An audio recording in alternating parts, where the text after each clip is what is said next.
Comparing live bands on stage, it's something that I do now, but as with a lot of things, it's something that I drifted into. Hello, I'm Keith Woodhouse. During these videos, as you can see now, what I'm going to say is I don't edit them at all. I just go from start to finish, full stop. So if I do stumble over my words or there are little pauses, things like that, it's because it's natural. I got into comparing really by accident. Well, I say accident. What happened was I was attending Guildfest, and a mate of mine had a stage there, the live club stage. Justin used to run that, and he said to me, "You're going to be at Guildfest over the weekend. If you're over by our stage, would you mind jumping up and introducing the bands?" So I said, well, it's something I've never done before. I've never done anything live. I've done a lot of radio work, and it's always been live radio work, but never standing up in front of an audience. So I thought, yeah, okay, let's see if I enjoy it. See, if I enjoy it, then that'll be great. If I don't enjoy it, I'll do one, and that'll be the end of it. So I went to Guildfest that weekend, and I found the stage, and the stage was a very, very small stage, very small.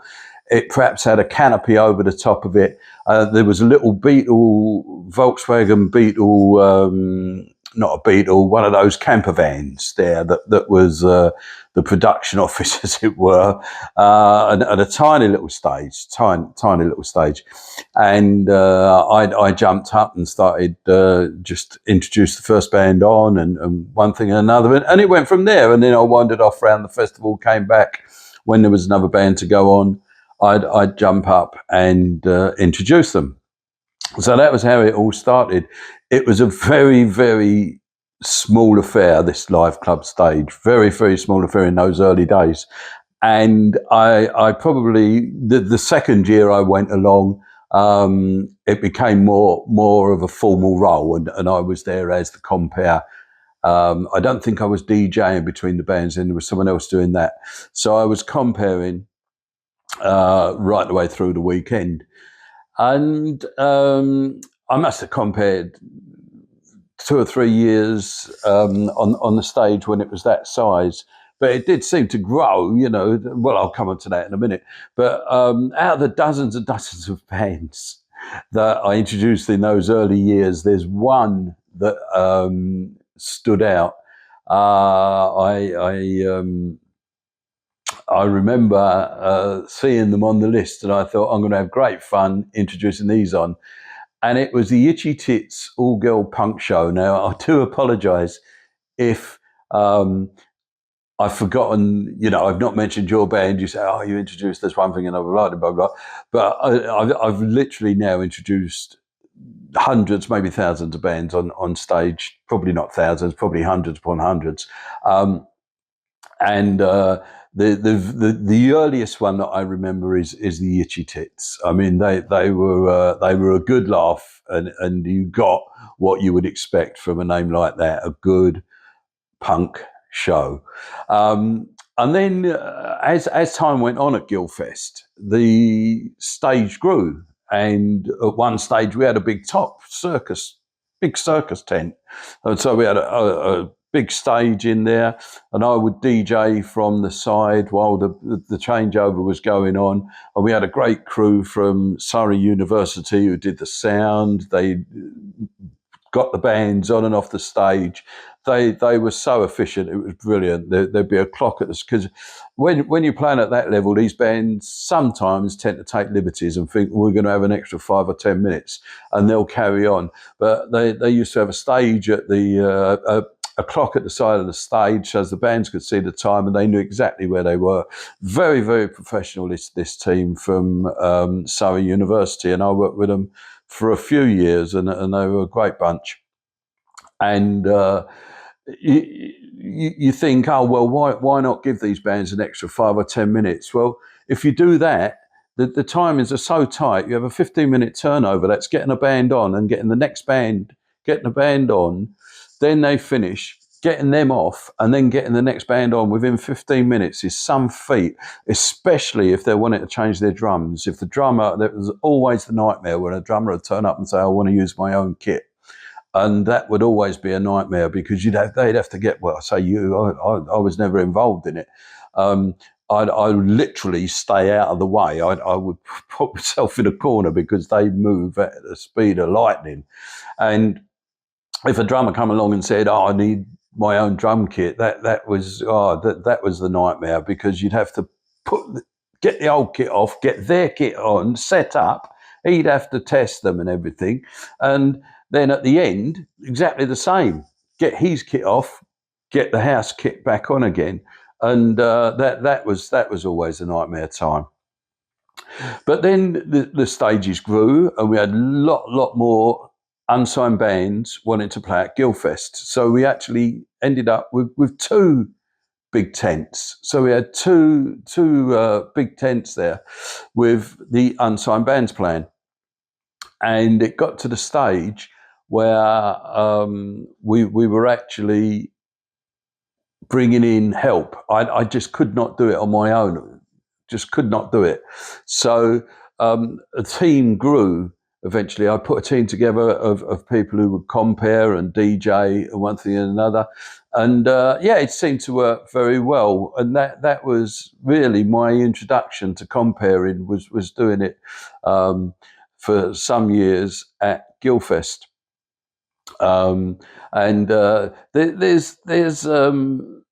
There's something about doing the unsigned bands. I always loved doing the unsigned bands. I never really wanted to move off that. That's my thing. I love hearing music that I've never heard before.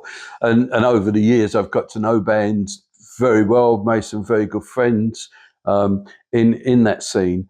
But so when I do go to the gigs, I tend to know their set, as it goes through. But the exciting thing for me is when I see bands who I don't know and I'm enjoying the music, and I love seeing new stuff. One thing that really, really sticks out for me was I'd look at the band as they'd be setting up. Now, this is where you should not have preconceived perceptions.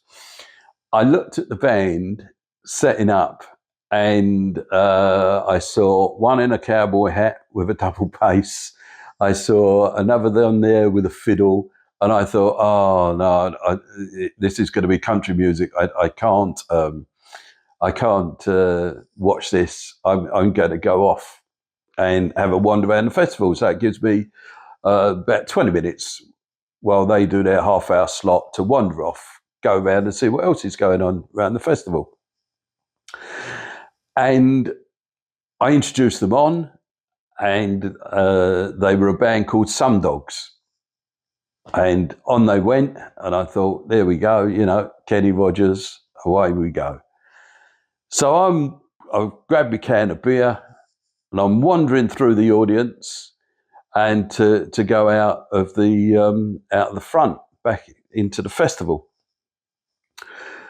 And as I'm walking through, I can hear this band playing, and they are playing as fast as you could. And it was really, really sort of punk at 90 miles an hour. And when I listened, I thought, this is Dr. Hook's Sylvia's Mother, one of the slowest songs I know. So it stopped me in my tracks, and I turned around and I watched them play, and it's one of the best performances that I remember at Guildfest. Once again, apologies if I've seen your band and that. This is not derogatory to any other of the acts that I've seen, but they were fantastic. They were absolutely brilliant, and I would have missed that had I gone out the back and used the exit sort of like through security and that. I just walked out through the audience, and I would have missed that. So since then, I've never, ever had a preconception of a band. And what used to happen was you'd have a few people in the tent, their friends and people who perhaps knew the band songs would be in the tent when a band started. And as they started playing, people wandering past would hear it, and they would walk in, and the tent would sort of like get full to various capacities with with regards to how much they enjoyed the band. So there'd be all people who were seeing the bands new. And there was one year, all of a sudden, there's a biplane flying around on the over the festival, and it's pulling one of those banners, and it says the United States of America live on, because the stage changed its name over the years. I can't remember what the name was that particular year. Live on this stage at this particular time, and this thing's flying round and round. They had a fella who was body painted in the Stars and Stripes. I think he probably had a pair of little Speedos on, but the rest of him was body painted in the Stars and Stripes. He was wandering around. There was leaflets everywhere. When it came to them coming on the stage, right, it was a great big tent. When I say a tent, it was a massive, great marquee we had that year. And it was full. You could not move in there. It was full to capacity. It must have cost them a fortune to have done all this, but they really did pull in the audience. And United States of America, again, one of the greatest bands that I've seen on there, and I've seen them plenty of times afterwards, and they've become friends of mine over the years.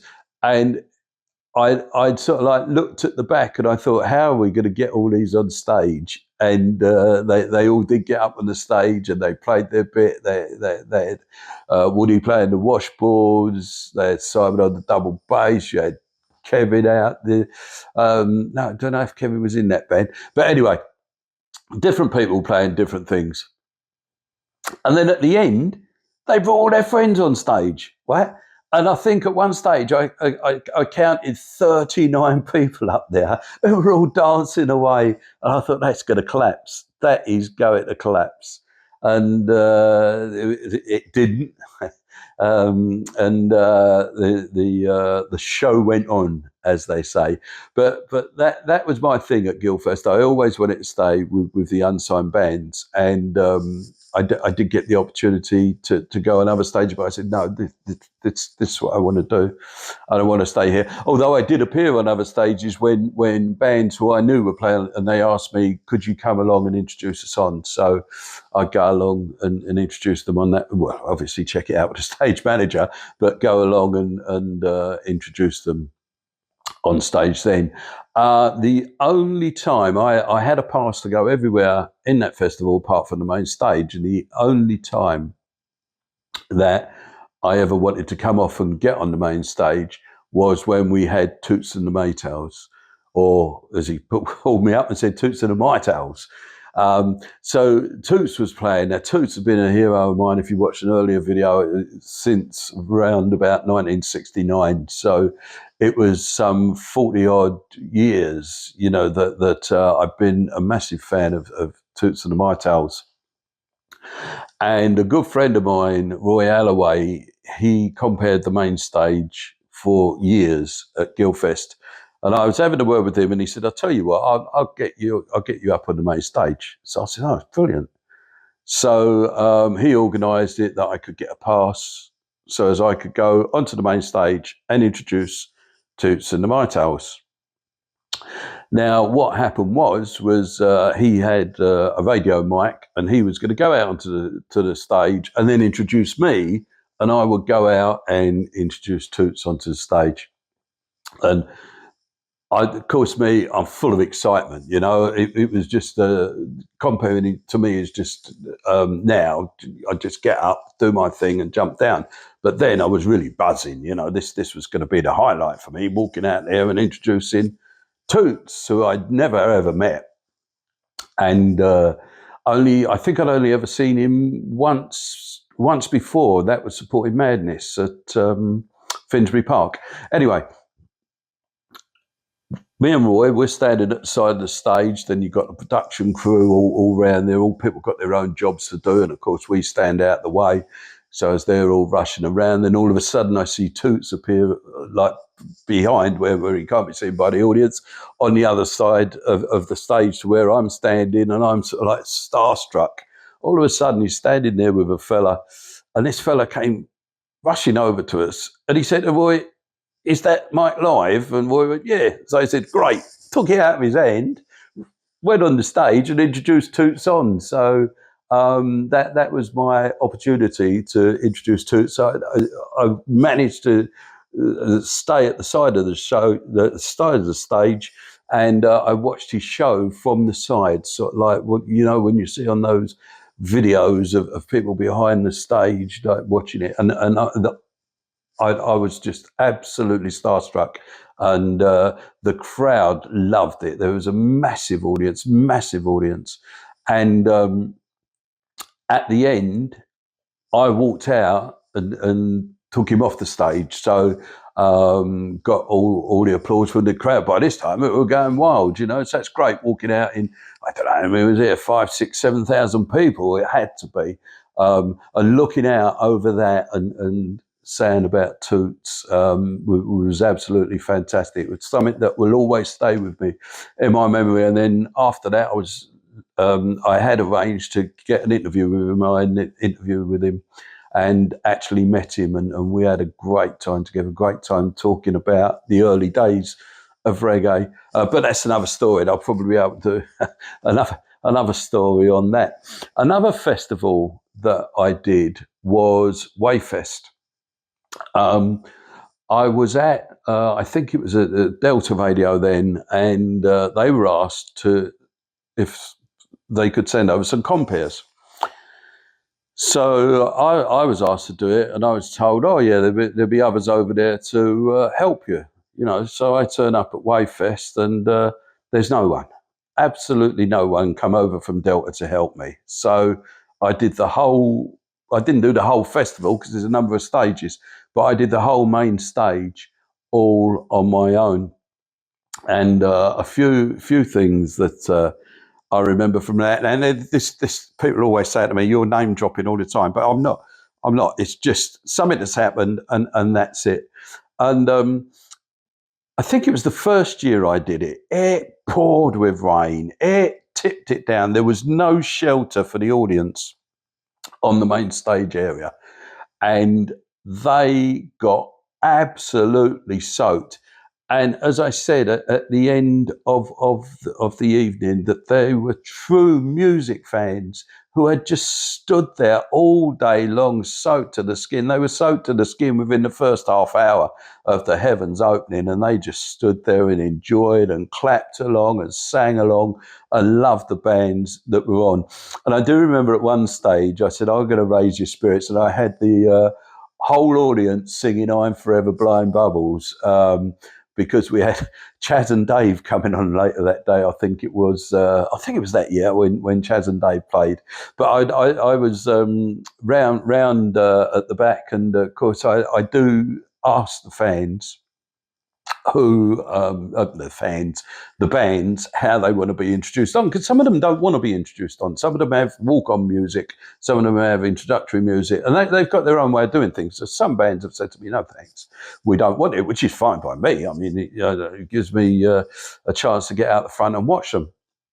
But Chaz and Dave, they turned up, and I thought, "Oh, there's a chance to get a picture with Chaz and Dave." So they was talking to the great Jackie Linton, and who was performing with his band there. And I said, "Oh, any chance for a picture?" They said, "Yeah, of course." So I said to Jackie, "Can you do me a favour, Jackie, and take the picture?" "Yeah, of course, Keith." So he's taking the camera, and all of a sudden they start shouting to this fella, Mick, come and get the picture. Come. And I'm thinking, who's Mick?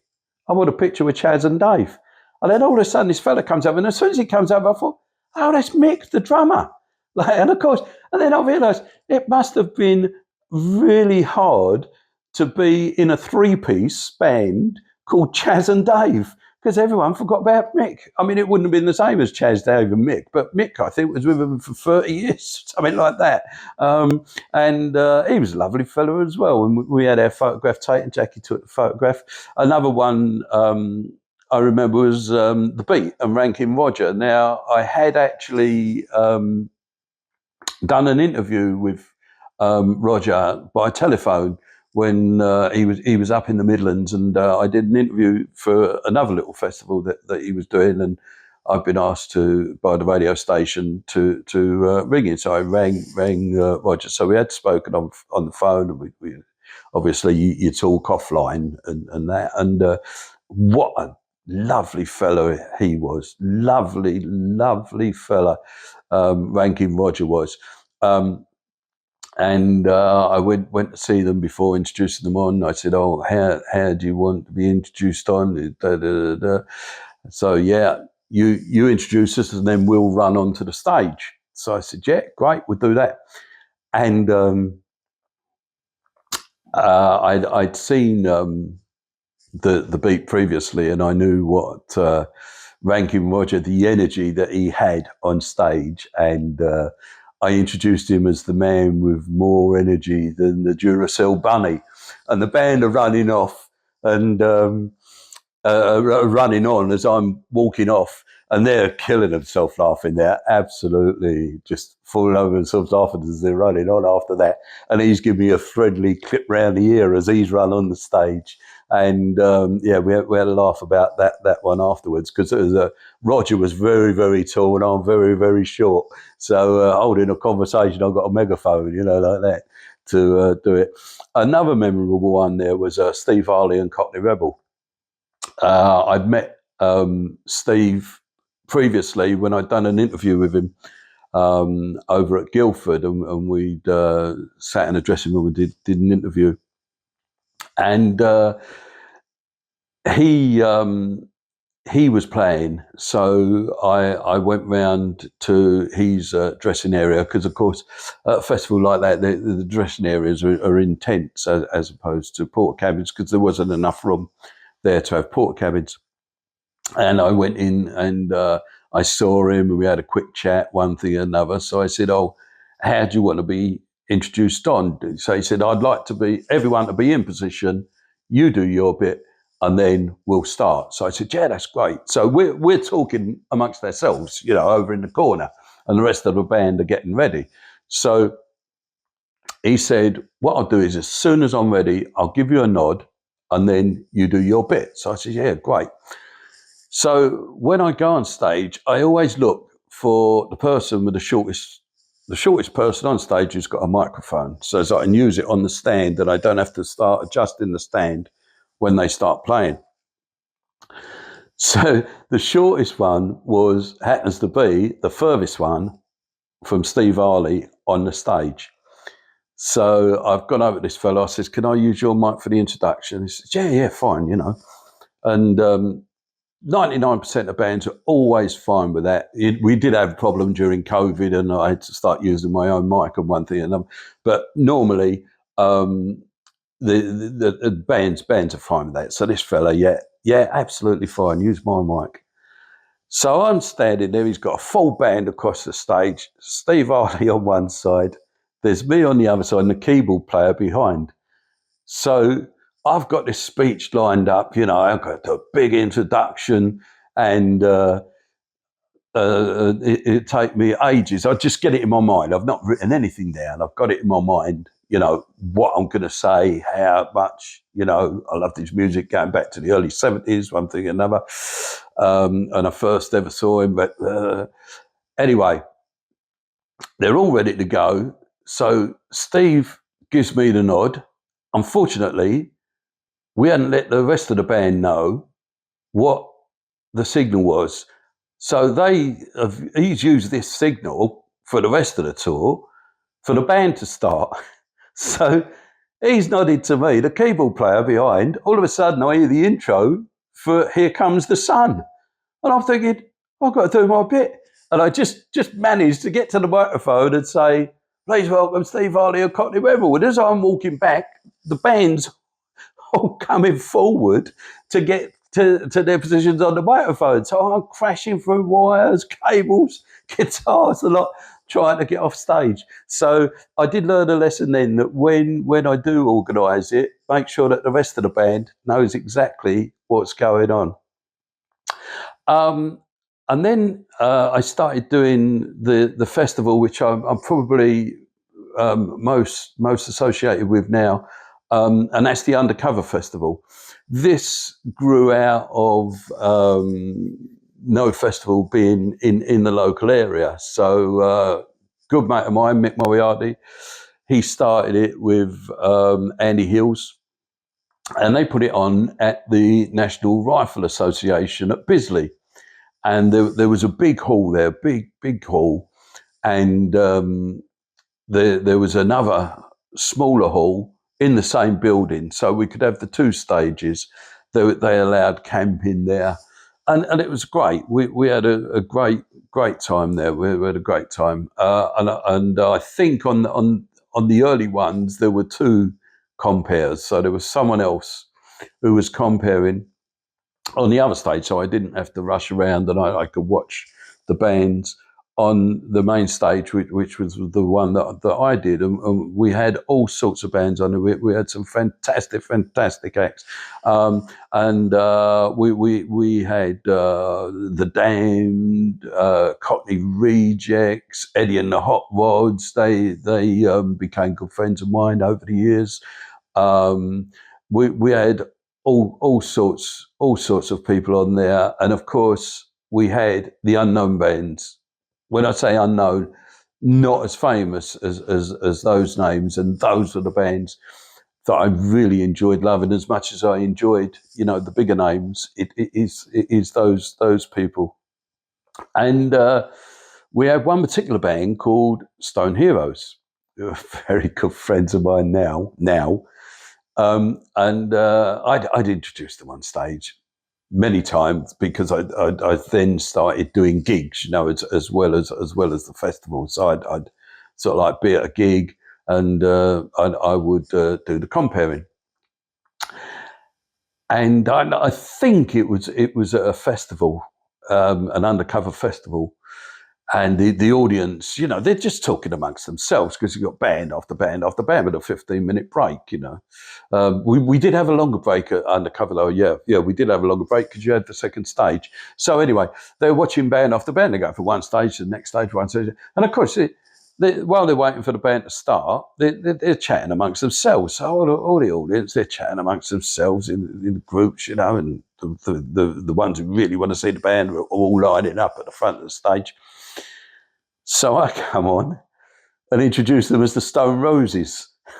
And that really did get the audience looking. They were all looking, and the Stone Heroes found it quite amusing. Now, I may be wrong, but I think that was the first time I got certainly the most memorable time that I got the band's name wrong. And I am known now for getting the band's name wrong because I won't go out with a piece of paper. You see these compares, they stand there reading off a piece of paper, and I won't do that, you see. Main reason is I can't see it. The lighting on the stage is not good enough for me to see it. So unless I wrote it a big felt pen and held it out like that, I wouldn't be able to see it. I need to put reading glasses on. So I don't do that. It's vanity, basically, the reason that I don't do that. But anyway, I go out, and I am known now for getting the band's names wrong, and people have come up and say, "Oh, you do it deliberately," but I do not do it deliberately. And I'll say to the band, I will check with one of the band just before I start. I'll say, "Oh, it's so and so." Yeah, that's right, mate. And I'll go and I'll say it, but the amount of times I get it wrong, even from the 5 seconds from someone telling me, yeah, that's the name of the band, to me picking up the microphone, I've got it wrong. And it's just one of those, it's just the way my mind works. It's not wired to reality, basically. So I get people who will be in the audience, and they'll be telling me the wrong names of the band, and one thing and that. But the only ones I deliberately did say wrong over all this time is the Stone Heroes. And every time I introduced them on, I would have thought of other names to call them. I called them Stone Death and things like that, and Marvel's Heroes or whatever. And I carried on doing that. And Janine was a lovely lady. She really was, and she's a good friend of mine who's sadly no longer with us. She did start say to me, "Will you for once get it right?" So the more I try to get it right, the more I get it wrong. I think that we eventually did get to a situation where they accepted that if I did get it right, it was more luck than judgment, and that was it. So undercover, I've been associated with. Oh, and another one. I've been watching this band play. Now, this band are very good friends of mine, who I've known for years, and they're up on stage, and I watched them play. I stood there in the audience, introduced them on, got down into the audience, stood right at the front, watched them play. They were out of this world as per usual. Got up on the stage, and I went, "Please give it up for the Witch Doctors." And there's silence in the audience, absolute silence. And I thought, because normally they'd, "Hey!" And I've looked there and I've gone, "Oh my." It wasn't actually "oh my," I said. It was a reference to a men's appendage.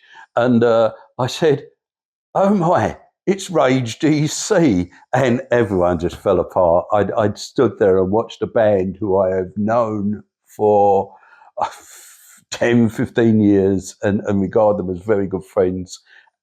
And I got their name wrong. It's unbelievable. But I don't do it deliberately. If ever you see me comparing and you think, do this, I don't do it deliberately. And I get asked to do various things. I've compared a gig for a very good friend of mine who we sadly lost, and they did a tribute show for him at the 100 Club. That's the thing, you see, the 100 Club, the legendary 100 Club. I never compared there, and then someone said to me, "Oh, will you compare our gig at the 100 Club?" So I said, "Yeah, love to." Get up there, compare next one. I've got people here, there, and everywhere asking me to compare at the 100 Club. It's like London buses. You never see one, then all of a sudden they all come along at once. But yeah, that's it. So comparing, I don't. I'm not saying all this because of bragging or anything like that. It's certainly not in my nature, and I'm not a name dropper. It's just I can't tell these stories without using those names, and there are dozens upon dozens of others who I've missed. But we'd be sitting here till next Thursday. Well, it might be Thursday you're watching it, so we'd be sitting here till next week if I was sort of like going through them all. So thank you very much for watching. If you did like it, a thumbs up would be really, really appreciated, or even a subscribe, because it all helps to build the channel, and hopefully the algorithm will pick it up and start pushing me out or whatever they do. But yeah, these stories are really just stories about things that I've read, things that I've seen, things that I've experienced, things that I do. And hopefully you'll enjoy listening to it as much as I like listening to my own voice. Thanks very much, and we'll do it all again soon.